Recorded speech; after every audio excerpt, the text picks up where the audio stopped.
Bonjour à tous, je suis Ariane Bourgeois. Si vous ne me connaissez pas, je suis illustratrice et directrice artistique depuis maintenant 7 ans. Et aujourd'hui, je vais vous raconter la folle aventure qu'a été pour moi l'auto-édition. Donc j'ai eu l'occasion de faire 2 livres. J'ai fait d'abord Rupture et après S'aimer pour aimer. C'était une aventure qui était assez difficile, mais je pense que ça peut être assez intéressant de vous raconter. Si des personnes veulent que je leur raconte aussi comment a été l'élaboration de mon processus narratif, je pourrais aussi le faire, n'hésitez pas à me le dire en commentaire. Mais je vais commencer par vous parler maintenant des différentes étapes de l'auto-édition. Pour que ce soit assez clair pour vous, je vais faire une sorte de frise chronologique pour vous expliquer un peu les grandes étapes et je reviendrai après sur les différents points de cette frise chronologique. Le premier point, c'est la création. Déjà, on commence par savoir un peu où on veut aller. C'est très important d'avoir son histoire, de savoir un peu le nombre de pages qu'on veut faire et d'avoir aussi, dès le départ, défini un format de son livre. Alors, je vais commencer là-dessus. Deuxième étape, après, c'est d'aller voir l'imprimeur pour évaluer le prix que ça va coûter. Donc, moi, je sais que je savais pas exactement combien de personnes allaient vouloir acheter ma BD. Donc, j'avais fait un peu le minimum de tirage et le maximum, et j'ai fait des sondages un peu sur les réseaux sociaux pour savoir combien de personnes pourraient être éventuellement intéressées dans l'achat de cette première BD. Pour la deuxième, comme rupture donnée à suivre, je suis partie un peu sur l'idée que ça allait être à peu près la même estimation. Ensuite, l'étape qui a suivi, une fois que j'avais fait un devis du coup avec l'imprimeur, j'avais une idée à peu près du coût. Je pense que c'est très important de commencer là-dessus. Une fois que j'avais cette idée du coup, j'ai pu lancer la campagne Ulule. Une fois que j'ai commencé la campagne Ulule, après j'ai terminé du coup mon projet une fois que j'avais les fonds, parce que c'est vrai que c'est important de faire les dernières retouches quand on a eu les fonds. Ensuite, il y a eu l'impression chez l'imprimeur, puis les envois de masse. Voilà. Et après ça, encore, une fois qu'on a fait toute la campagne Ulule, qu'on a tout clôturé, il faut s'occuper après de la diffusion du projet et aussi de la vente en librairie. Et ça, c'est encore autre chose. Aujourd'hui, c'est un peu le plus gros problème que j'ai, mais je vous en reparlerai. C'est la distribution en librairie notamment. Parce qu'aujourd'hui, je distribue pas trop mal avec ma boutique en ligne, mais c'est pas évident de trouver des libraires qui sont OK pour travailler avec moi. Et surtout, en général, les libraires ne répondent pas très bien par mail, donc il faut aller un peu toquer à chaque porte. Quand on n'a pas de réseau de distribution, pas de porte d'entrée en fait chez les libraires, c'est un peu compliqué. Mais je pense que ça se fait quand même, c'est juste plus long que quand on le fait avec un éditeur. Pourquoi je suis passée par l'auto-édition ? Alors il y a plusieurs choses. Déjà, j'ai été refoulée pour pas mal de projets Enfin pas mal. En vrai j'en ai présenté que 2. J'ai présenté 2 projets et dont un que j'ai présenté à vraiment beaucoup d'éditeurs qui était un projet sur l'alcool. Et en fait ça m'avait vraiment démotivée parce que je me suis mangé que des réponses négatives. Et alors que je pensais que c'était quand même un projet assez pertinent. Puis surtout, j'avais quand même une audience sur les réseaux sociaux déjà à ce moment-là, même si c'est pas celle que j'ai eue après. Et donc je me disais, je comprends pas trop pourquoi les éditeurs se sont pas intéressés. Bon, après à ce moment-là, je reconnais que c'était peut-être un peu trop moralisateur la façon dont j'avais, l'approche que j'avais pris. Mais sur un sujet aussi important qu'un sujet comme l'alcool, où on a tendance justement dans notre société par exemple à survaloriser la consommation d'alcool et pas assez justement faire je trouve la dédiabolisation, parce que dire boire avec modération c'est une chose, j'essaye de le faire, mais en fait la réalité c'est que l'alcool dès la première goutte c'est pas bon pour notre corps. Et en soi que on soit ok avec cette idée et que ça va pas nous tuer parce que on a pris une goutte d'alcool, on est d'accord. Mais bref, c'est un autre sujet. Je ne vais pas rentrer là-dedans. Mais quoi qu'il en soit, ça m'avait vraiment démotivée du monde de l'édition et j'avais très peur en fait de m'y reconfronter. Et pourtant, mon projet de rupture, qui est devenu Rupture après, était quand même assez bien avancé. J'avais un certain nombre d'épisodes déjà en main, et en fait ça commençait, la maquette elle se faisait toute seule. En fait au début, je vais quand même vous raconter cette étape-là, mais il faudrait je pourrais en faire une vidéo complète juste sur ça, mais j'avais en fait, commencé des premières BD et en fait, je trouvais que ça collait pas ensemble, sur une maquette, donc j'ai commencé à élaborer un gabarit pour une design qui m'a permis en fait, de créer ma police de caractère. Pour les modifications orthographiques, par exemple, c'est très utile. Moi qui suis dyslexique, je peux vous dire qu'il fallait un sacré nombre de relectures pour être sûr de pas faire de fautes et je pense que c'est plutôt réussi parce que j'ai l'impression qu'on a réussi à éliminer toutes les fautes, surtout sur la deuxième édition. Donc quelque part, c'est possible et je pense que ça a été possible grâce à cette fonte que j'ai élaborée. Parce que c'est vrai que quand vous avez les caractères qui sont écrits à la main sur Procreate, allez-y de faire vos 300 planches là comme ça à la main, parce que 144 pages, c'est quand même pas mal de planches à corriger. J'aurais pu honnêtement du coup reprendre l'édition classique, me dire bon vas-y mange ton ego, c'est pas grave, ça prendra plus de temps, va revoir des éditeurs. Mais à ce moment-là, j'avais envie d'essayer moi-même d'auto-éditer un livre. Je me suis pas mal renseignée sur les pourcentages qui étaient versés aux illustrateurs quand ils versent une BD et des calculs que j'avais fait du nombre de personnes qui étaient prêtes à acheter ma BD.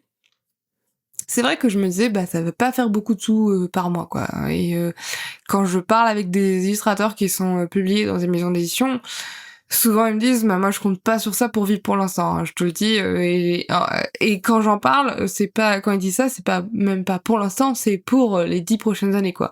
En gros, s'ils arrivent à faire 50 € par mois, c'est déjà pas mal. Et moi j'avais envie quand même que ce soit un revenu complémentaire et qu'il soit un peu à la hauteur du temps que j'y avais consacré quand même dans l'écriture. Après, je sais, j'ai pas envie de faire la nana qui survalorise son travail non plus derrière. Enfin, mais je pense que c'est important quand vous effectuez un travail que le nombre d'heures que vous y avez passé soit valorisé par un salaire qui correspond au nombre d'heures que vous y passez. Et honnêtement, avec la logistique et tout ce que je gère à la place d'un éditeur, elles sont largement méritées les heures que je passe du coup que j'ai pu faire payer du coup par le pourcentage en plus donc de la BD. Et je pense même que si on regardait heure par heure, j'ai quand même passé beaucoup plus d'heures que ce que j'ai gagné, mais après c'est ok aussi. De toute façon, si vous faites ça pour l'argent, ne faites pas ça. Parce que c'est bien, c'est un revenu complémentaire, mais c'est pas un salaire. Alors que pourtant, franchement, pour arriver à faire des ventes qui sont un revenu complémentaire, c'est déjà un plein temps, honnêtement. Mais je vais revenir sur les étapes parce que c'est important que je revienne un peu là-dessus. Donc je vais passer à la deuxième étape. Dans la frise chronologique, je vous avais dit que la deuxième étape, en gros, c'était le devis avec l'imprimeur, en fait, la faisabilité du projet. Et donc, ce que j'ai fait pour la faisabilité du projet, c'est que Lucie m'a aidée, parce que Lucie, elle a bossé avec un libraire qui a fait un peu d'édition et qui connaissait du coup un imprimeur sur Paris qui était très bien, qui s'appelle Stipas, et ils font de l'impression essentiellement pour les éditeurs, mais si vous allez vers eux avec un projet de crowdfunding et un certain nombre de tirages, je crois que le tirage minimum, le nombre d'exemplaires minimum, c'était genre 250. Après, il faut savoir que en impression, plus vous faites de tirages, moins c'est cher. Donc c'est plus difficile d'être rentable avec peu de tirages. Plus vous faites de tirages, plus c'est rentable parce que en fait ça s'appelle l'économie d'échelle. En fait, si vous voulez, les imprimeurs ils créent des plaques pour les imprimantes qu'ils ont, donc c'est des plaques, c'est des imprimantes géantes et en fait ils font des impressions sur des très grandes feuilles. Et après, ils divisent, en fait, ces grandes feuilles, ce sont les cahiers, qu'on peut d'ailleurs voir un peu dans les BD. Et en fait, si vous voulez, c'est ces grandes planches.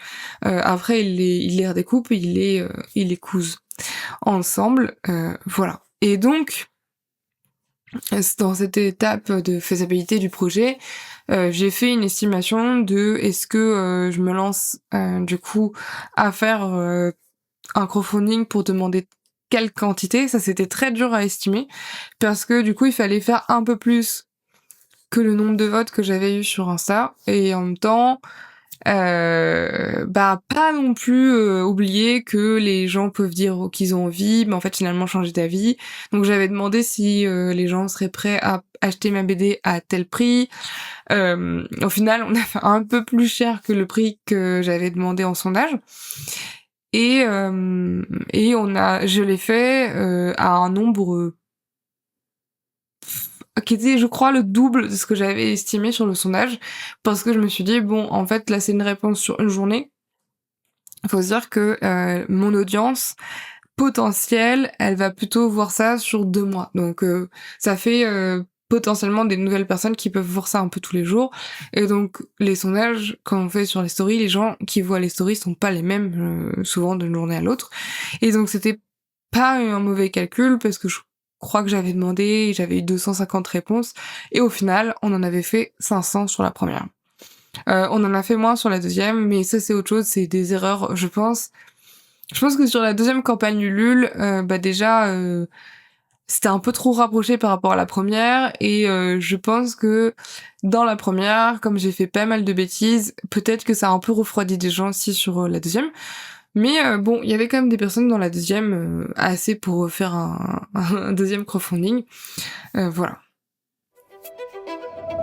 Moi, je dirais que pour Ulule aussi, ce qui est important, et ça c'est une chose que j'ai pas pensé à dire avant, c'est que les réseaux sociaux sont primordiaux.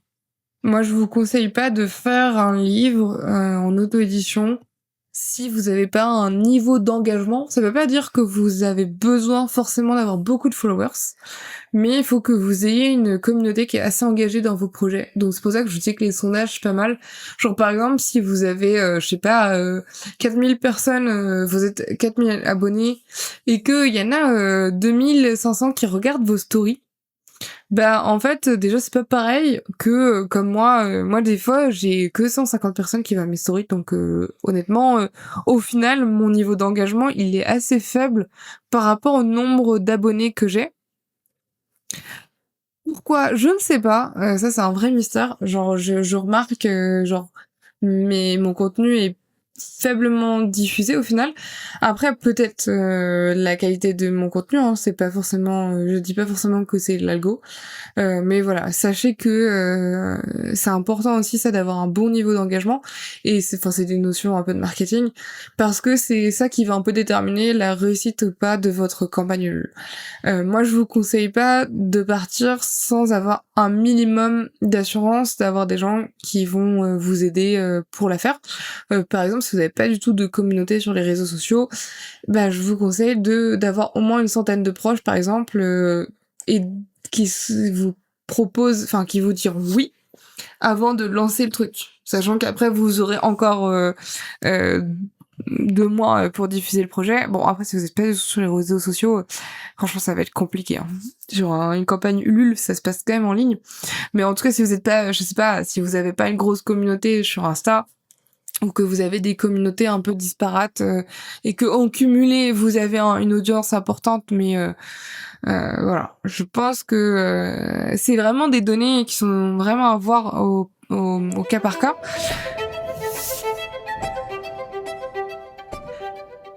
Une fois que la faisabilité avait été confirmée, que la campagne Ulule a été mise en route, faut savoir que c'était assez dur quand même.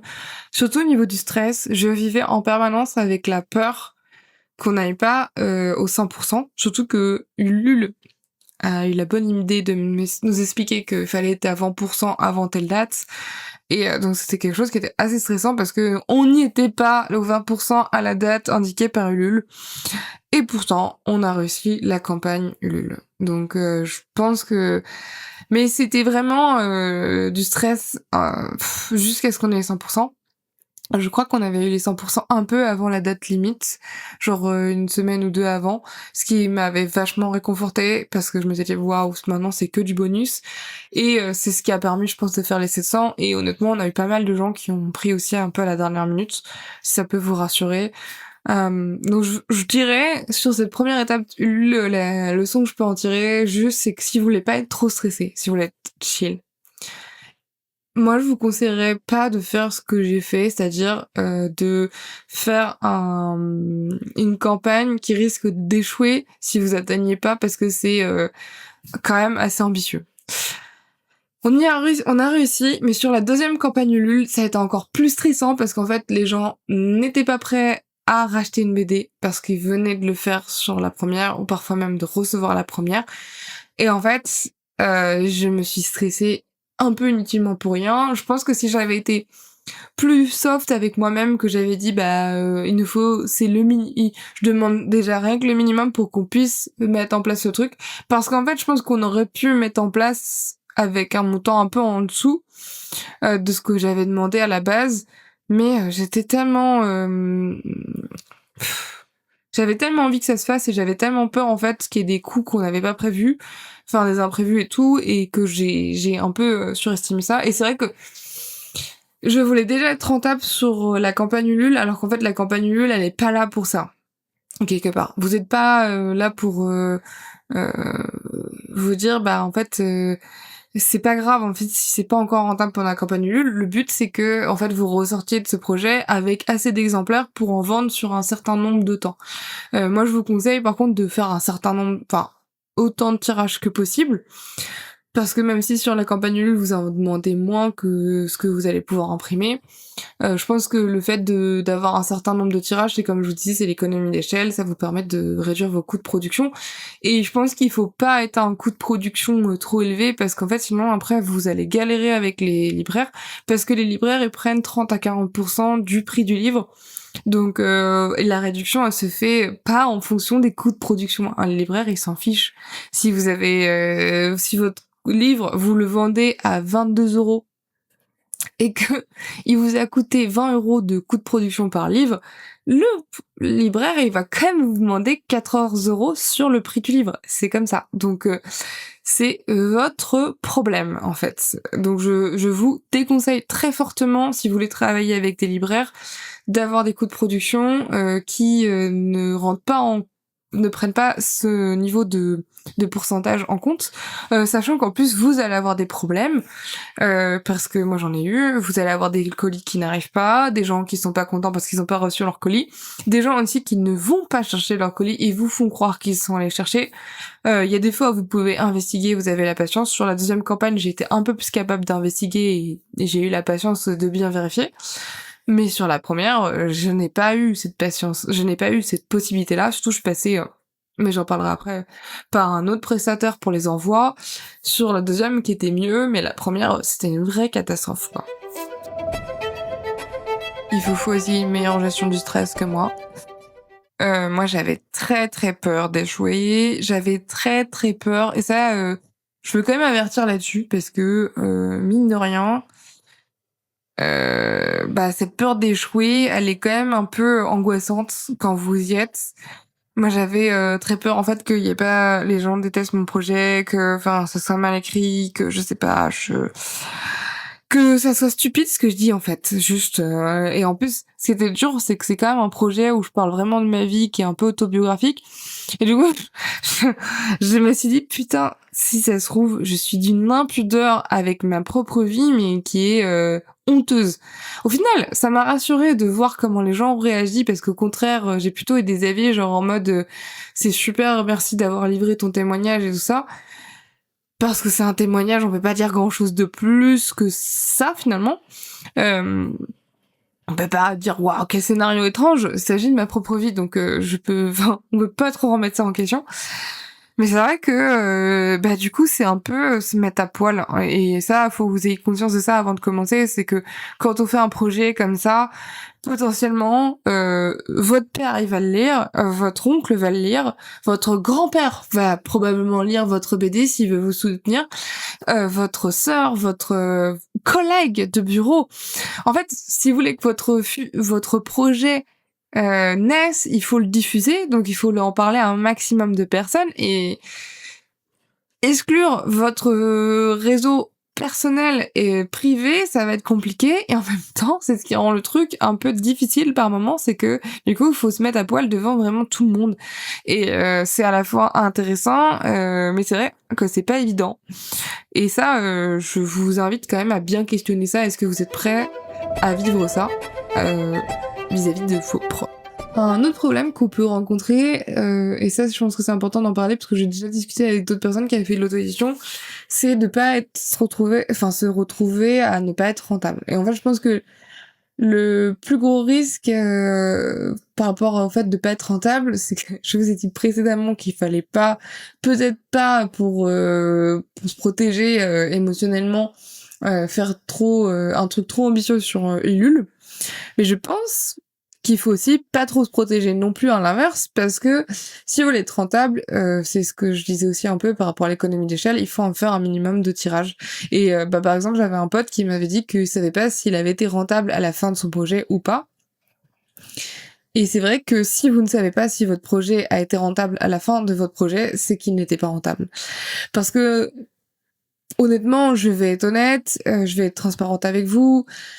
Même si je c'est pas assez rentable pour me faire un salaire tous les mois, la levée de fonds et le fait que ça me fait quand même un petit revenu complémentaire tous les mois, ça rend le projet rentable.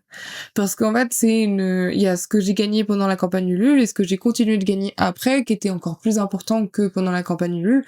Et en fait, ce que j'aurais pas dû viser, c'est le fait de vouloir être rentable dès la campagne Ulule, parce qu'en fait, ne pas être rentable pendant la campagne Ulule, c'est pas très grave parce qu'on peut en continuer en fait à faire des revenus après, et ça, c'est même d'autant plus le cas qu'en fait, il y a beaucoup de gens qui vont pas acheter pendant la campagne Ulule, mais qui vont acheter après. Qui vont se dire, ah, mais moi, je préfère acheter le livre maintenant qu'il est sorti, puisque je l'ai vu, il ressemble à ça, il est réel, c'est un vrai projet, je vois bien comment est la couve, j'ai envie de le feuilleter parce que j'ai vu des photos et tout ça, alors que tant que c'est un faux projet, les gens, ils ont capté que c'est un mock-up que vous aviez mis sur la page Ulule, et ils ont envie de voir un vrai livre, ils veulent voir les pages qui tournent, et forcément, en fait, c'est ça qu'il faut aussi prendre en compte dans vos calculs. Donc moi, j'inviterai à ça. Je pense que si vous êtes pas du tout organisé, si vous avez un TDAH, que c'est un peu difficile de vous concentrer, je vous inviterai à vous faire assister par quelqu'un qui aura un peu quelques notions de peut-être d'entrepreneuriat ou du moins un peu de compta, parce que c'est important à l'avance d'avoir un peu une idée de en fait combien ça va vous coûter, si 30 ou 40% par du coup chez les libraires, s'il y a encore derrière, je crois que c'est 13% qui part à l'URSSAF sur chaque livre, du coup avec les coûts de production.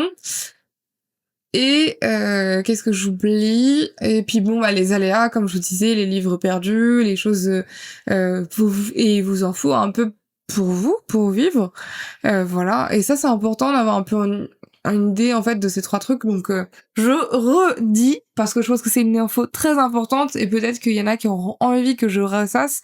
En gros, quand vous décidez du prix de votre livre à l'avance, il faudra bien avoir en tête que vous devez faut que le prix de votre livre soit rentable. Donc, faut que vous ayez une idée du nombre d'exemplaires, parce que l'idée du nombre d'exemplaires, ça va déterminer votre coût de production.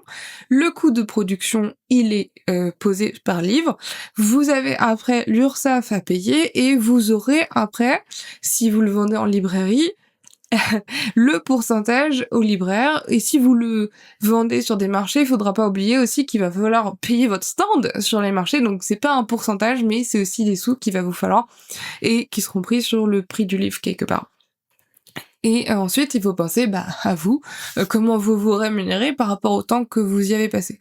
Après, on va se le dire, moi la campagne Ulule, sur la première, ça m'a payé comme l'équivalent, je crois que c'était à peu près de 2 mois de création, alors que j'écrivais cette BD déjà depuis 8 mois quand je me suis payée juste ces 2 mois en fait de création sur la première campagne.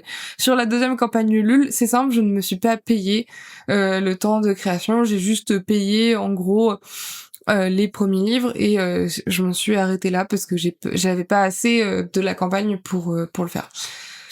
Voilà. Je pense que c'est important, n'ayez pas peur d'essayer ce genre d'expérience parce que on apprend énormément de choses, mais c'est important quand même que vous soyez pas non plus dans la merde après financièrement parce que vous avez pas anticipé le fait que l'URSSAF allait vous demander de l'argent, ou je sais pas, que en fait les libraires bah ça rentrait, vous pouvez pas les vendre en librairie parce qu'en fait finalement vos coûts de production sont trop élevés.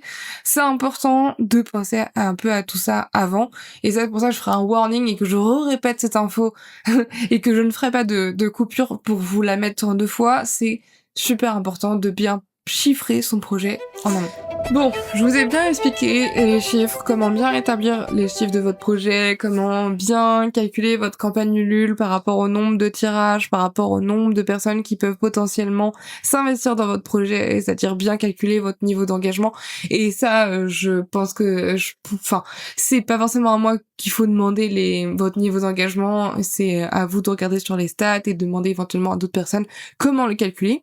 Parce que je ne suis pas marketeuse, j'ai quelques notions, mais pas assez pour vous expliquer plus en détail comment on peut l'élaborer. Moi, je crois qu'on m'avait dit que c'est à peu près 10% de l'audience, mais ça peut dépendre de plein de choses. Comme je vous disais, moi, j'ai pas un niveau de vue si important que ça en story, et finalement, en fait, j'ai bien moins de vues donc je sais même pas si j'ai fait 10% par rapport à l'audience que j'avais à ce moment-là, parce que je n'étais pas loin des 20 000 followers au moment où j'ai commencé ma première campagne Ulule, et pourtant nous n'avons pas eu 2000 personnes qui ont participé à la campagne Ulule. Au final, j'en ai vendu, je pense, pas loin de 2000 en effet, et je pense qu'on arrivera probablement aux 3000 ventes, parce que bah déjà la première campagne, et quand on va arriver à la deuxième, bah en fait il y a un moment on aura plus de carton, et j'espère que ce moment arrivera parce que ça m'encombre. Mais une fois que du coup vous avez un peu bien établi tout ça, les chiffres, tout ça, vous avez fini votre campagne Ulule, vous avez les fonds et vous allez pouvoir envoyer les fonds à l'imprimeur. Mais avant ça, il vous faut, pour finir le BAT, une chose très importante, c'est votre EAN. Vous savez cette chose-là qui est là. Ça, vous savez peut-être même pas que ça s'appelle un EAN, c'est un code barre. Et pour avoir votre code barre, il vous faut répertorier en fait votre livre à la FNIL. Donc la FNIL va vous demander, je crois que c'était 90 € par livre, je crois. Je sais plus si c'est par livre ou pour les 2 livres. Je pourrais plus vous dire, j'ai un peu oublié à vrai dire. Non, c'était 90 € par livre. Et j'ai pas eu à repayer pour le premier tome de Rupture quand j'ai refait l'édition, parce que il existait déjà, et du coup c'est le même code barre si vous refaites juste un nouveau tirage du même livre.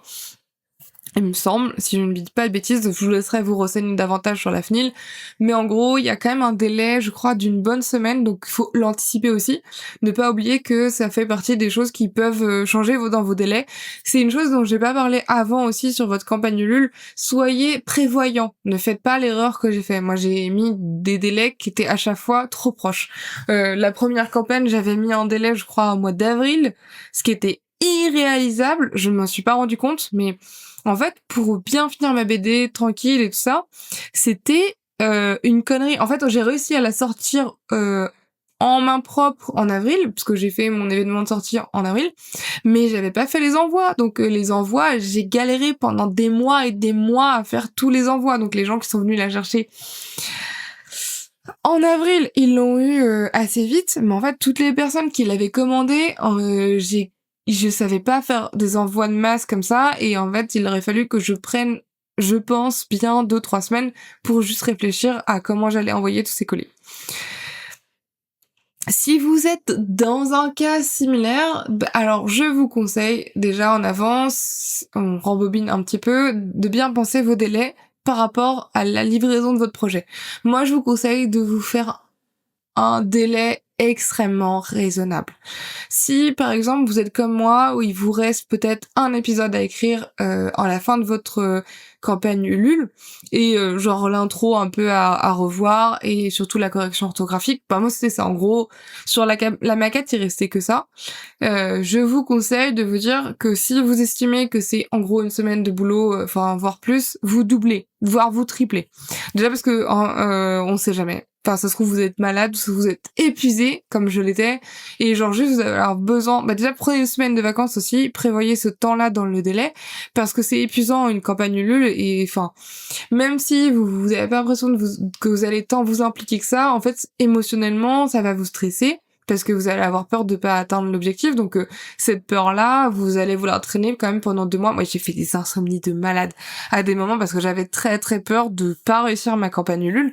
Donc je vous conseille vraiment d'être conscient un peu de ces différentes problématiques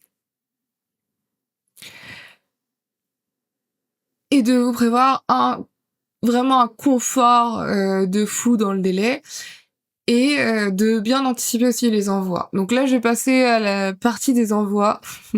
Donc je vais faire une autre partie. Je ne vous conseille pas forcément de faire la soirée d'événements de sortie avant d'avoir fait les envois. Je vous conseille même éventuellement, en plus, pour toutes les personnes qui vous auront soutenu sur sur Ulule, ça va donner un sentiment en plus d'exclusivité à ces personnes-là et ils vont vraiment avoir le privilège, ils ont payé en avance, ils vous ont soutenu avant. C'est plus sympa de leur offrir l'exclusivité d'un livre qui n'est pas encore sorti. Et je pense que pour ça, c'était une erreur dans ma première campagne, chose que je n'ai pas fait dans ma deuxième campagne, où j'ai vraiment pris le temps pour sortir ma deuxième BD. Et ça, je pense que c'était bien mieux pensé dans ma deuxième campagne Ulule, de faire l'événement de sortie et du coup la diffuser après l'événement de sortie. Je vous recommande aussi de faire attention à ça, voire peut-être même l'anticiper avant de commencer à bosser sur votre campagne Ulule. Avant de lancer votre campagne Ulule, peut-être même d'avoir un peu des notions de gestion d'envoi de masse. Moi, je vous recommande de passer par Mondial Relais si vous êtes sur Ulule. Alors, j'ai quelques colis qui ont été envoyés un peu loin. J'ai une cliente, par exemple, qui m'a dit que son colis avait été choisi dans le 13e alors qu'elle habite à Montreuil.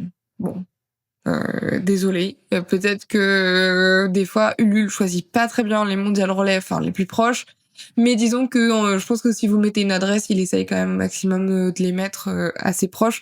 Et j'ai pas eu tant de cas comme ça. La plupart des gens ont eu leur colis du coup. Et ce qui est bien, c'est que Ulule présélectionne du coup des Mondial Relais qui sont les plus proches des adresses que les gens indiquent. Donc ça, c'est quand même une bonne chose. Donc je pense que c'est le mieux parce que je suis passée dans ma première campagne Ulule par La Poste. La Poste, c'était des grosses... j'ai envie de dire. Parce que, désolée, mais en fait, ils étaient pas du tout réactifs. Ils m'ont dit qu'ils allaient m'aider, mais en fait, c'est des beaux parleurs, vraiment. Parce que, j'ai été coincée sur des problèmes administratifs de merde, parce qu'ils voulaient pas me mettre un compte pro, parce que... en fait, mon adresse de mon numéro de tirette ne correspond pas à mon adresse actuelle parce que je n'ai pas envie que les gens puissent retrouver mon adresse postale comme ça ou aller chez moi alors que je suis quand même un peu suivie sur les réseaux sociaux et du coup j'ai fait exprès de laisser mon ancienne adresse par sécurité. J'ai peur de me faire cambrioler, j'ai peur en fait que les gens débarquent chez moi.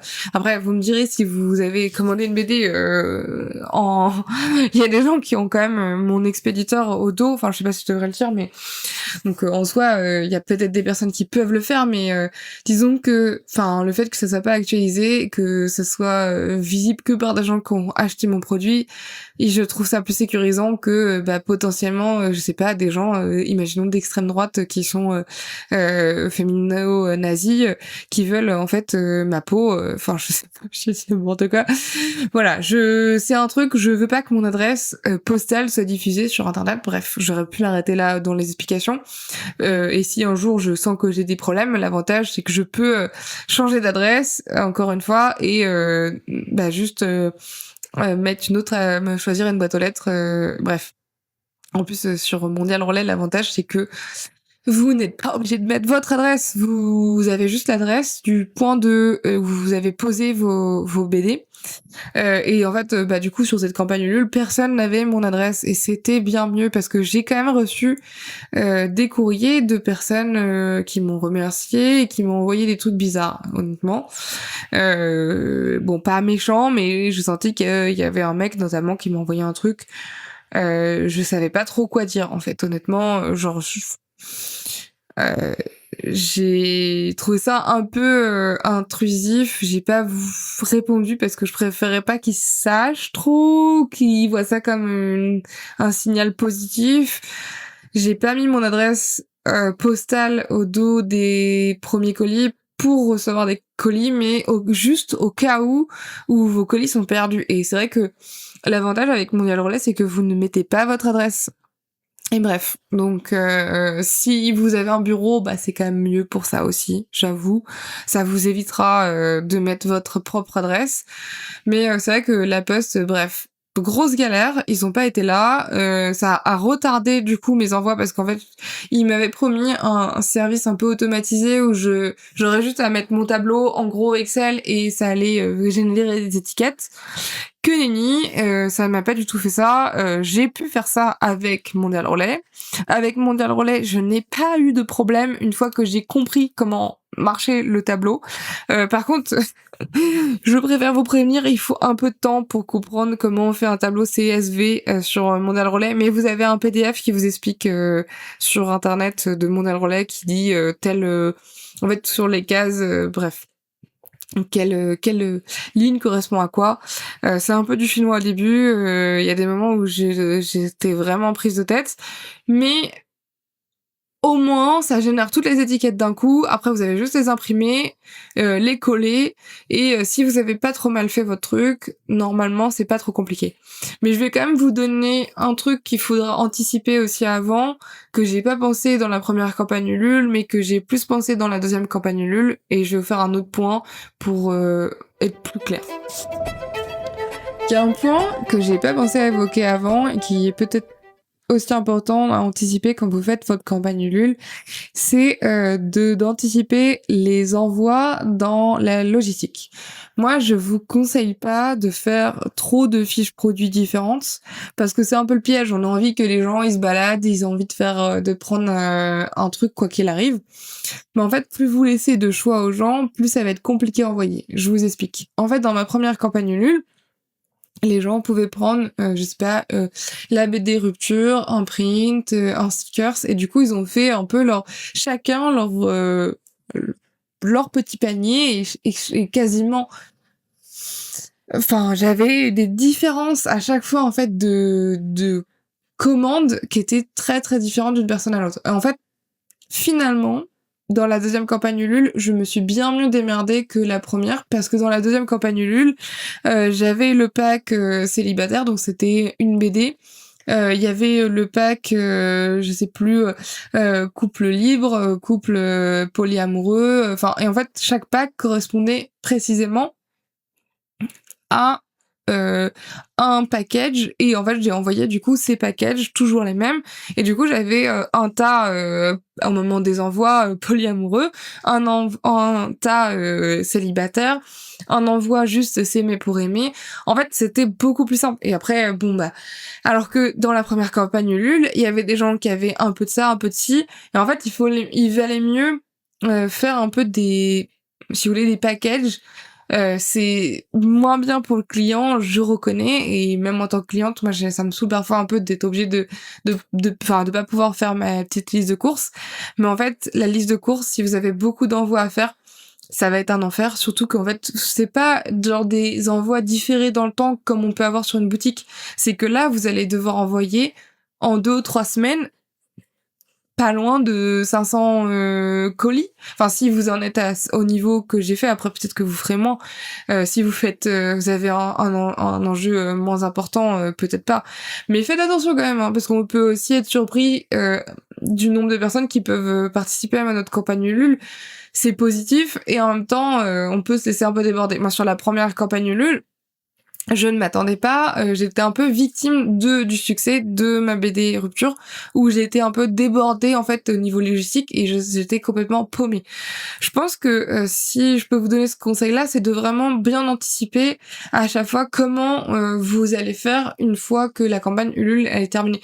On a tendance un peu à trop se projeter sur le présent, se dire ah comment je vais faire déjà pour que les gens participent à ma campagne, et du coup pas assez anticiper le fait que bah si ça marche, il va falloir les envoyer tous ces BD, et donc faut penser ça aussi avant. Voilà, ça c'est un constat aussi. Donc la logistique, ça a été beaucoup plus facile, comme je disais avant, sur la deuxième campagne, où la deuxième campagne, c'est simple, j'ai mis 3 semaines pour le faire. Alors que la première, je crois que j'y ai passé 3-4 mois et j'ai l'impression que j'y arrivais pas. Bon, déjà, les colis mondial relais, vous n'avez qu'une seule étiquette à coller. C'est vous avez un carton et l'étiquette et c'est fini. Quand vous faites avec la poste, alors peut-être que je suis nouille et qu'il y a un autre process et que vous allez me dire oui, t'as juste pas été bien orienté, c'est possible. Mais avec la poste, il faut imprimer un timbre, imprimer du coup l'adresse et il faut imprimer aussi du coup l'expéditeur au cas où votre colis il est perdu pour qu'il revienne chez vous.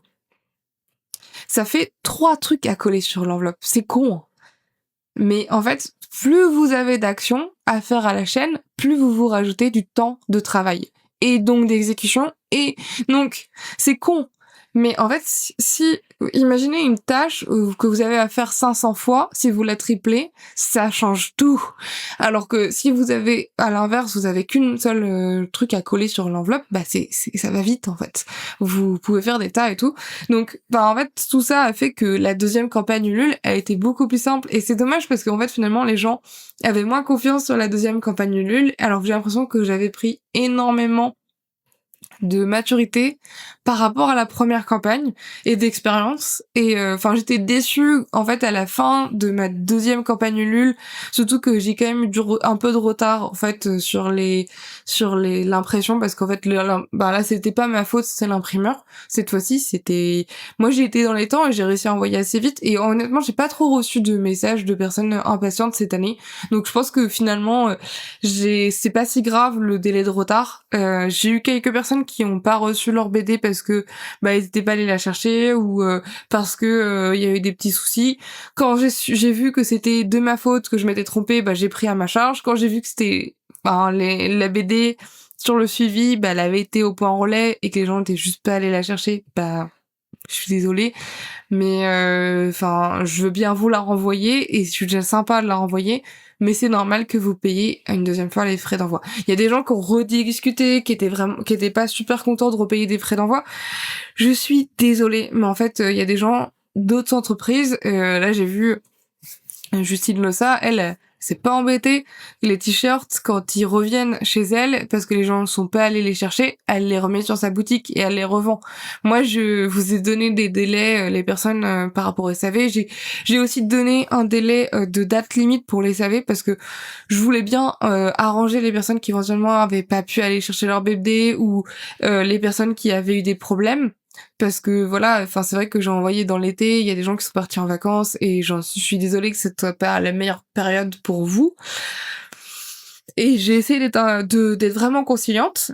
Mais il y a un moment, quand je recevais des demandes encore, je sais pas, 4 mois après, en fait, moi, il y a un moment, j'ai besoin aussi de clôturer la campagne Ulule. Je peux pas passer ma vie à rendre service aux gens et il faut mettre ses limites. Et ça aussi, c'est une chose que je vous donne comme conseil. C'est une chose que j'ai pas fait dans la première campagne Ulule.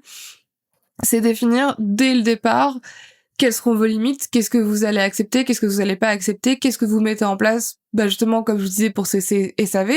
Moi, j'ai gentiment proposé un SAV avec, du coup, une date pour m'avertir s'ils avaient bien reçu. S'ils dépassent cette date, en fait, il y a une chose aussi très simple, c'est que Mondial Relais, vous avez 2 mois pour pouvoir faire la trace de vos colis. Après, ça disparaît. Donc, moi, c'est simple. Moi, ce que j'ai expliqué aux clients, en général, si votre colis, il est pas arrivé au bout de 2 mois, si vous êtes pas aussi nul dans votre suivi des mails, je suis désolée, mais c'est plus ma responsabilité. Là, je peux pas faire grand chose pour vous. Après, il y a certaines personnes que j'ai arrangées. Par exemple, des personnes qui sont pas allées chercher leur colis. Je vous parlais de la fille qui était à Montreuil et son colis arrivait dans le 13e et elle me l'a dit très tard. Je lui ai proposé de venir chercher sa BD sur un événement. Comme ça, personne ne repaye de frais d'envoi. Ça arrange tout le monde. Et je lui ai fait une dédicace au passage parce que comme ça, c'est plus sympa. J'ai fait mon max en vrai pour faire ça avec bienveillance, de pas m'énerver aussi parce que des fois en fait on met un peu d'émotionnel là-dedans, on veut faire le mieux et puis des fois on trouve que les gens ils abusent et c'est difficile de savoir Parce que c'est vrai que les gens ont l'habitude aussi avec les plateformes finalement comme la Fnac ou Amazon ou enfin en fait les grandes multinationales que tout soit facile surtout sur du SAV. Le truc c'est que quand vous êtes une petite structure, vous avez pas la trésorerie pour faire autant de fleurs que le ferait finalement une grosse multinationale. Alors ça va peut-être inquiéter des gens qui vont avoir envie de donner à des projets de contribution comme Ulule. Je vous dis pas de pas le faire et je pense que c'est important que tous les créateurs s'engagent à faire un minimum de SAV. Moi, c'est pour ça que je l'ai fait. Par contre, c'est vrai qu'il y a toujours des gens qui vont essayer de gratter, il y a toujours des gens qui vont essayer de faire des trucs louches, et donc c'est important quand même d'avoir une bonne visibilité en fait sur vos produits, ce que vous avez envoyé. Moi, je sais que cette fois-ci, j'ai pas dû envoyer de trucs en double, alors que sur la première campagne Ulule, j'ai envoyé des trucs en double. Il y a des gens qui ont eu 2 BD. Il y a un moment, j'ai lâché prise parce que en fait j'étais un peu dépassée à la première et que je savais qu'il allait falloir que j'accepte un niveau d'échec de la première, et honnêtement échouer des choses dans la première campagne Ulule, c'est ce qui m'a permis de faire une bien meilleure campagne Ulule et qui me donne aujourd'hui l'assurance de vous dire que je pense savoir comment éditer un livre de A à Z. Parce que c'est vrai que j'ai pas trop parlé par exemple du BAT, des choses comme ça plus techniques qui sont plus du graphisme, mais ça je le ferai peut-être dans une autre vidéo parce que sinon ça va être extrêmement long. Et voilà, donc ça déjà c'est un peu comment j'ai organisé ma campagne Ulule. Je sais pas si ça va pas être trop long si je vais plus loin, mais c'est vrai que c'était énormément de stress, toutes ces choses-là. Ensuite, je vais aller sur la dernière partie. Je vais vous parler du coup de la diffusion en librairie sur ma boutique et comment on l'a annoncé. Donc, je vous ai dit un peu avant, je vous conseille de faire la soirée d'événement de sortie après le fait d'avoir envoyé à votre campagne Ulule, parce que ça donne un sentiment d'exclusivité à vos contributeurs Ulule qui est beaucoup plus important, et en plus comme ça vous pouvez prendre des vacances un peu entre les deux. Moi ce que j'ai fait cet été, du coup j'ai pris des vacances après avoir envoyé tous mes colis avant de me lancer dans la boutique et de retourner dans la logistique. Et en plus en fait finalement ça m'a réconcilié avec le projet, plutôt que d'avoir un sentiment un peu de burn-out, de faire que des colis, où en fait, après avoir fait une grosse pause d'un mois, j'ai repris, je me suis remis dedans, et ça, je me suis dit, ah, en fait, si ça va, c'était juste qu'il fallait que je décompresse. Pour la diffusion en librairie, c'était assez compliqué, honnêtement. On n'est pas énormément, enfin, je sais pas pourquoi on parle en on. Je suis toute seule hein, sur ce projet. Je vais être honnête avec vous. J'ai été pas mal aidée dans ma première campagne Ulule par Lucille, et c'est vrai que sur la deuxième, bah, elle était quand même moins présente. Je sais pas si elle verra cette vidéo. Je pense que j'aurais pas pu faire la première campagne Ulule sans son soutien, surtout au début.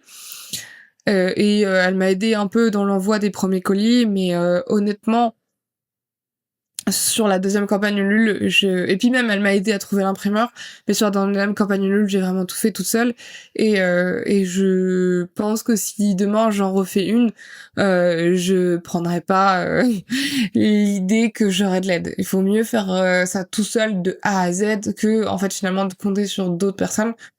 C'est ok, hein, je suis pas du tout en train de reprocher ça à qui que ce soit. Mais voilà, je disais on, mais non, je suis toute seule. Vraiment toute seule de A à Z. Et en fait, c'est vraiment un projet qui était phénoménal et je suis très fière d'avoir essayé d'aller jusqu'au bout. Mais c'était dur, c'était angoissant. Et ça reste un projet un peu difficile à continuer dans le sens où aujourd'hui, en fait, je vais probablement devoir reprendre un job alimentaire avant de pouvoir refaire une autre BD. Parce que je vous disais, c'est un revenu complémentaire, mais aujourd'hui, c'est pas non plus mon revenu principal. J'avais aussi du freelance avant, et là, de plus en plus, c'est quand même compliqué. Puis c'est difficile, en fait, d'être sur tous les tableaux à la fois, d'être à la fois hyper bon en prospection, à la fois créer des VD, à la fois être là pour les particuliers. Je suis contente parce qu'aujourd'hui, ça m'assure un revenu assez régulier, et il va falloir que je pense à la suite si je veux continuer à avoir ces revenus réguliers dans le temps. Mais quelque part, en fait, c'est quand même une très bonne expérience. Il y a de quoi être content de soi. Pour ce qui est de la distribution du coup des BD, ce qui était un peu l'objet de cette dernière partie, En fait, ce qui s'est passé, c'est que j'ai envoyé pas mal de mails à des libraires, mais il y en a pas beaucoup qui ont répondu. Et donc en fait, ce que j'ai fait, c'est que je suis allée taper à la porte des librairies une à une et j'ai présenté le projet. Et en général, ils ont accepté d'en prendre au début pas beaucoup et petit à petit, ils redemandent un peu de stock. C'est rare qu'ils en prennent énormément, ils en prennent un peu 5 par 5, des trucs comme ça. Je sais pas s'ils font pareil avec les maisons d'édition, mais ça m'allait comme fonctionnement parce que j'aime autant vendre quand même un maximum par ma boutique parce que enfin malgré tout c'est quand même un pourcentage assez important les libraires, même si enfin faut pas négliger la visibilité qu'offrent les librairies parce que les gens ils viennent dans une librairie pour acheter un livre, donc ils découvrent votre livre à autour d'autres livres et en plus c'est assez flatteur de se dire que ils avaient le choix de plein de BD, mais qu'ils ont choisi la vôtre. Et ça, je trouve qu'il y a un truc très agréable dans ce sentiment-là. Bon, je pense que je vais m'arrêter là. Et je vous parlerai peut-être de d'autres choses si vous avez des questions en commentaire, n'hésitez pas. Je pense que je peux encore en parler des heures, mais je vais m'arrêter sur ça et je vais peut-être pas refaire de vidéos indéfiniment parce que j'avais déjà fait une première prise. En fait, j'étais pas satisfaite. Je me disais oui, mais ça va pas à la façon dont j'ai dit les choses. Là, j'ai essayé d'être un peu plus chronologique dans le sens où j'essaie de reprendre un peu les différentes étapes que j'ai eues. Il y a des moments où j'étais un peu décousue parce que j'ai repensé à des choses que j'ai découvertes un peu au fur et à mesure d'expérience parce qu'en fait, j'ai un peu revécu avec vous la façon dont j'ai vécu mon microfonding. Je dirais que de base, si je vous avais dit et c'est ce que je pensais d'ailleurs au mois de juin. Est-ce que tu vas refaire une campagne Ulule? Est-ce que tu vas refaire l'auto-édition dans le futur? J'aurais dit non et je disais non à toutes les personnes à qui j'en parlais. À ce moment-là, aujourd'hui, je sais pas si je vais dire non définitivement parce que j'ai contacté des éditeurs pour des projets et que enfin en fait c'était vraiment une misère ce qu'on me proposait et en fait quand je vois qu'aujourd'hui ça me permet d'avoir un petit revenu complémentaire quand même tous les mois, c'est pas énorme mais assez pour payer mes factures d'eau et électricité par exemple, là où un éditeur ça me paierait même pas enfin peut-être un repas dans un bon resto quoi, c'est tout par mois. J'ai besoin pour vivre de mon activité d'un peu plus. Et donc en fait, c'est pas un choix de la qualité des éditeurs. Je dis pas qu'ils sont pas meilleurs en distribution, mais en fait le truc c'est que pour avoir parlé avec des éditeurs et des BDistes qui étaient chez certains éditeurs, ils sont pas tous un super réseau de distribution non plus. Et en fait, ce doute et le nombre d'exemplaires qui me proposaient de tirer de mes BD me semblait trop réduit par rapport au pourcentage et du coup je me suis dit bah en fait franchement si c'est pour faire autant de livres avec eux que sans eux et finalement gagner des miettes, peut-être que ça vaut quand même le coup en fait de continuer l'auto-édition après réflexion. J'aimerais bien qu'un éditeur s'intéresse quand même à mon travail et sentir valorisé par ce truc de reconnaissance aussi. Mais c'est vrai que, enfin, par exemple, la maison d'édition à qui j'ai parlé, qui était prête à envisager de proposer mes manuscrits, ils me proposaient 1 000 € d'avance et sur mon projet. Et après, voilà, enfin, quand je faisais le calcul, c'était genre 12% sur le prix du livre. Euh, quand aujourd'hui, j'ai pas 100% parce qu'il y a, comme je vous disais, il y a le coût de production, il y a les pourcentages pour l'URSSAF et les pourcentages pour les libraires, les les coûts d'exposition et trucs comme ça qu'il faut quand même prendre en compte. Mais enfin, en fait, tout le reste, c'est quand même dans ma poche, en fait. Donc, c'est quand même important de bien calculer ça à l'avance. Si vous hésitez entre les deux, je vous conseille de faire un tableau, de regarder combien ça va vous coûter, tout ce que je vous disais avant, et combien en fait vous allez gagner aussi à essayer d'apprendre des choses par vous-même. Moi, il y avait aussi un truc où je me disais, un jour ça me plairait éventuellement de pouvoir monter ma propre maison d'édition.